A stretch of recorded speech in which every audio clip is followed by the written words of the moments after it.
নয়তো আমি পড়ে যাব। দাঁড়া, তোকে তুলছি আমি। কিন্তু আমি ওকে এত কষ্ট করে তুলতে যাব কেন? ও বেঁচে থাকলে আমারই তো ক্ষতি, মরে গেলেই লাভ। এ কি মা, আপনি আমার হাত ছেড়ে দিচ্ছেন কেন? অনেক অত্যাচার সহ্য করেছি তোর, আর না। মা! পড়েছে কুয়োর ভেতর, এখন কুয়োটা ঢেকে রাখতে হবে, কেউ যেন টের না পায়।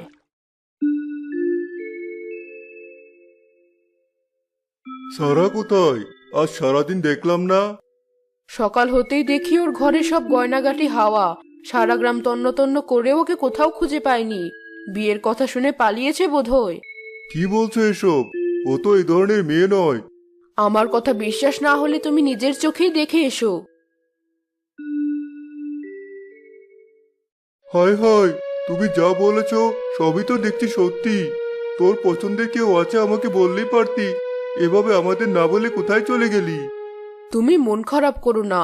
যে মেয়ে আমাদের মুখে চুনকালি মেরে পালিয়ে গেছে, তাকে নিয়ে তো ভাবার কি আছে? আমাদের তো আরো একটা মেয়ে আছে, এখন ওকে নিয়ে ভাবো। ঠিক বলেছ। আর শোনো, বাতাসে গাছের ডালপালা পড়ে আমাদের কুয়োটা বন্ধ হয়ে গেছে। পাশের বাড়ির কুয়ো থেকে কদিন পানি আনতে হবে। ঠিক আছে। মা, বাবা, মা, কেউ আমাকে বাঁচাও। আমি আর পারছি না।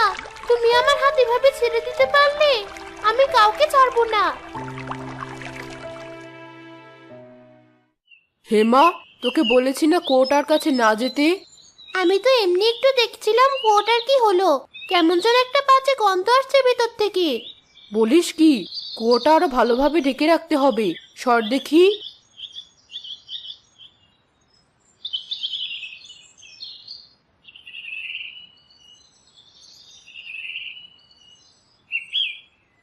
মা, সত্য করে বলো তো কাহিনী কি? আপু কি সত্যিই পালিয়েছে? তোকে একটা কথা বলবো আজ আমি, কিন্তু তুই আর কাউকে বলতে পারবি না কথাটা। মনে থাকবে? হ্যাঁ মা, বলো। সারা আসলে কোথাও পালায়নি, এই কুয়োর ভেতরেই আছে ওর লাশ। কি বললে? আস্তে, মানুষজন তোর কথা শুনে ফেলবে। ঘরে চল, সব বলছি।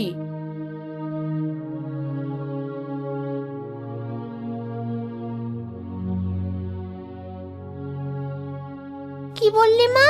কেউ জেনে ফেললে কি হবে? কেউ জানবে না, তুই তোর মুখ খুলবি না। ওই কুয়ো আজীবনের মতো বন্ধ থাকবে।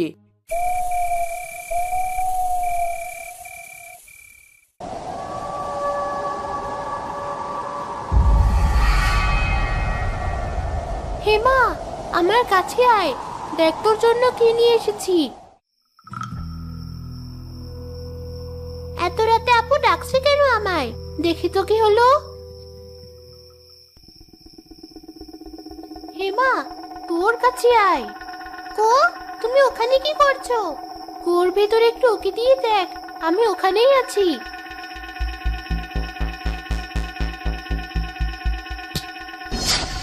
এ কি? আমি কুয়োর সামনে কি করছি? আর কুয়োর ঢাকনাটা কিভাবে খুলে গেল? আর একটু হলেই তো আমি কুয়োর ভেতর পড়ে যেতাম। কাউকে ছাড়বো না আমি। যেই কুয়োর সামনে আসবে তাদের সবাইকে মেরে ফেলবো। আপুর গলার আওয়াজ না? শব্দটা তো কুয়োর ভেতর থেকেই আসছে। আপু, তুই ছেড়ে দে আমাকে। আমার কোনো দোষ নেই, সব দোষ মায়ের। তোর খুশির জন্যই মা আমাকে মেরেছে। আজ তোকেও ছাড়বো না আমি।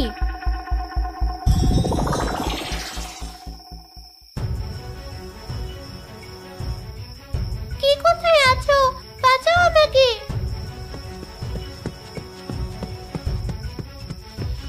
কি হয়েছে আমা? তুই একা একা কুয়াশারে দাঁড়িয়ে চিৎকার করছিস কেন? আমি একা না, এই দেখো কুয়োর ভেতর থেকে সারা আপু আমার হাত ধরে টানছে।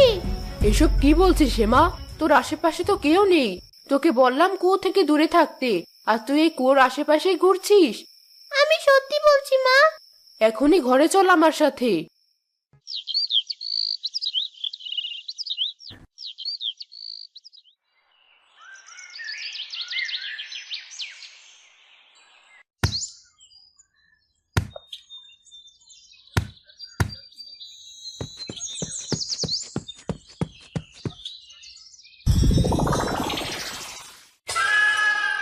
আমার ছেলেকে কেউ বাঁচাও, কুয়োতে পড়ে গেছে ও।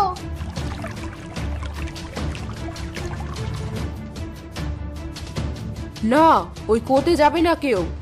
এসব কি বলছো তুমি? আপনার মাথা খারাপ? একটা ছেলে কত পড়ে গেছে আর আপনি এসব বলছেন?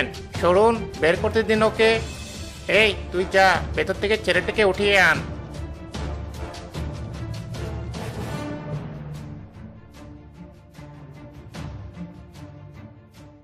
ছেলেটার পাশেই কঙ্কালটাও পড়ে রয়েছে দেখলাম, তাই তুলে আনলাম। এই কাপড় তো আমার মেয়ের গায়েও ছিল, তার মানে সারা পালায়নি। ও এতদিন এই কুয়াতেই ছিল আর আমি কিছু টের পাইনি। বাবা, কঙ্কালটির ভিতর থেকে কথা শোনা যাচ্ছে। বাবা, মা আমাকে কুয়োতে ধাক্কা দিয়ে মেরে ফেলেছি। অনেকদিন না খেয়ে থাকার পরে কুয়োর ভেতরেই মারা গেছি আমি। মাকে তো আমি আপন করে নিয়েছিলাম, তবুও মা আমার সাথে এমন কেন করলো? তুই আমাকে ক্ষমা করে দে। না, মায়ের শাস্তি না হওয়া পর্যন্ত আমার আত্মা শান্তি পাবে না। আমি অনেক কষ্টে নিজেকে এতদিন আটকে রাখার চেষ্টা করেছি, কারো ক্ষতি করতে চাইনি বলে। তোকে খুন করার শাস্তি তোর মা অবশ্যই পাবে, তুই নিশ্চিন্তে থাক। পুলিশ হেমার মাকে ধরে নিয়ে গেল আর হেমার আত্মা অবশেষে মুক্তি পেল।